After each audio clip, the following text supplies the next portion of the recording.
to her hands, and she cried, "We are so bad." I still don't know if my response was a right one, because 12 years have passed, and I still don't know what the right response would have been. At what age do we become responsible? On a highway somewhere that could be anywhere, my friend gets pulled over driving while black, and I watch the slow tremble of her hand walk a tightrope of air towards the registration in the glove box, her voice whittled down to the faint whisper of someone with 400 years of mortar aimed at her head. That night, I wake over and over, tangled in my sheet. Each time I tear the sheet off, I am still its color.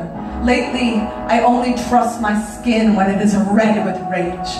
A cop from Ferguson pulls me aside after a show and asks if I'd be willing to spend a day in the patrol car to gain a more well-rounded perspective. And I imagine a bullet rounding the corner to quarter the skull of a boy, his mother's body rounding over his casket, white nationalists rounding a monument to Robert E. Lee, a billionaire rounding up Nazis to vote.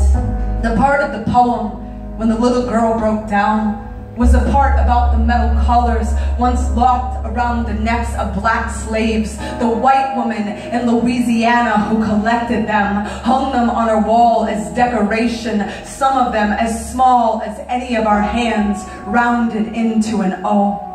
I know what you're thinking, and I agree. That isn't something children should have to know.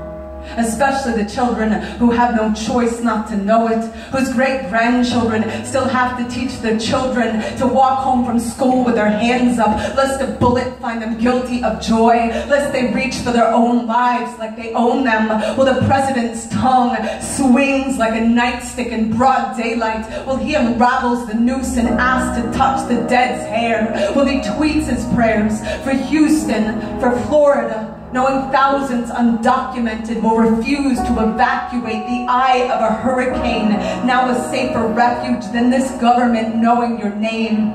America, look at the noose you have made of your bootstraps. The morgue pinning flowers on prom suits, Greenpeace charged with eco-terrorism for protesting the pipeline through the pulse of the only people who belong here.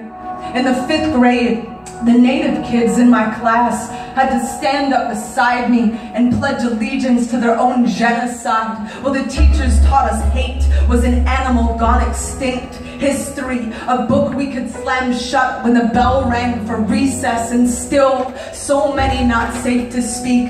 5-year-olds running home from kindergarten to teach their parents how to unroll their R's into safety nets. There is no age that would have been too young for me to learn. Every time I hold my tongue, I am holding a whip. Every time I close my eyes, I am closing a casket. When this country is an anthem to my skin, when I am free to say anything, I can even holler it into a microphone, and the cops will invite me for a ride, tell me I can sit in the front seat. If I had gone, I imagine they would have even bought me coffee somewhere within screaming distance of where Mike Brown's body bled through the pavement, his mother still wailing, his father still wailing and telling the story about how his son called him just weeks before he died to say the clouds were the shape of an angel running into the face of God.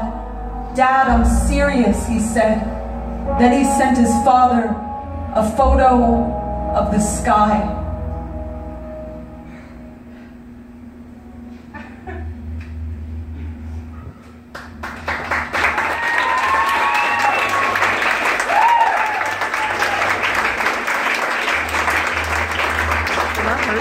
What?